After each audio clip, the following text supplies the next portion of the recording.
Sanibonani, welcome back to enye video njengoba ngakhulu ungene. Thank you very much. Ngicela subscribe, like video, share video as well. Even though ke singezi buhlungu namhlanje guys kuthiwa kasekho emhlabeni ke ubaba uMusiwa Lekota ngumsunguli weCOP, okay?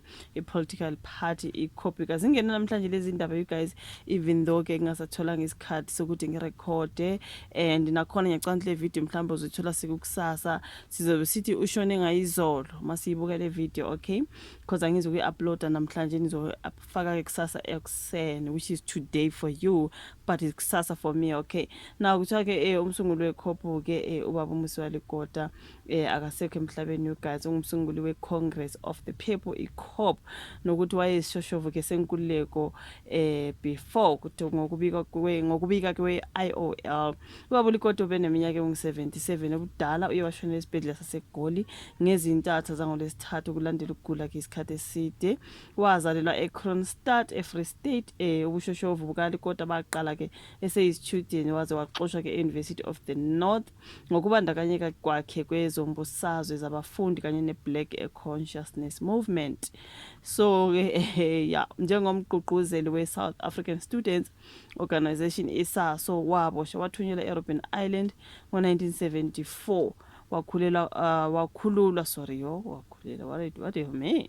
ngo-1983 waphinde waboshwa ngesikhathi seDelmas Treason Trial yango-1985. Ubaba uLekota ke ngokuhamba kwesikhathi wasebenza ke njengondunankulu wase-Free State kanye nangongqongqoshe wezokuvikela ngaphambi kokulaxaza i-ANC. Wasesungula ke iqembu iCOP ngo-2008.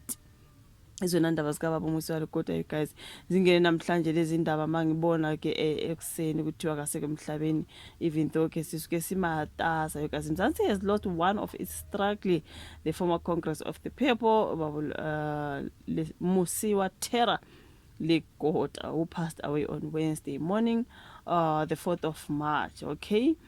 So the party acting chairman Upex Dikezi confirmed the devastating news to abezindaba, okay? Umzansi has lost one of its struggle heroes, former Congress of the People leader ubaba uMusiwa Lekota. So we can confirm that he passed away this morning after battling a long illness. We are still in communication with the family.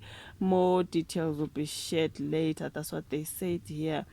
So he was born on the 13th of August 1948. Was a fearless freedom fighter who spent 8 years in Robben Island from 1974 to 1982 for conspiring to withdraw the apartheid regime, okay?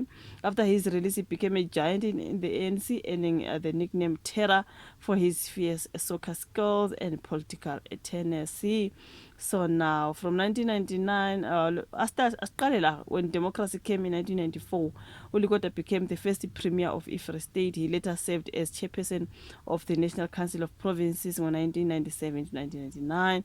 From 1999 to 2008, he was South Africa's Minister of Defense under a former president Thabo Mbeki. But in 2008, Ubaba Lekota shocked Mzansi when he broke away from ANC and started his own party, iCOP. This is what they say here on the Daily Sun as I was checking different publications about Ubaba Lekota. You guys, Musiwa Terra Lekota, struggle hero, has died at the age of 77 in a Joburg hospital after long illness. That is the story about Ubaba Lekota. May he so rest in peace. Shame, man, you guys. So yeah, izona ndaba ke ezibuhlungu esizizwe namhlanje, even though the video will be coming ngolwesine. Ngixolisa kakhulu, ngicela ku like, subscribe, share sekathi umoya wakho ungalala aphumule you guys. Thank you so much. Asibonani kwezayo. Bye.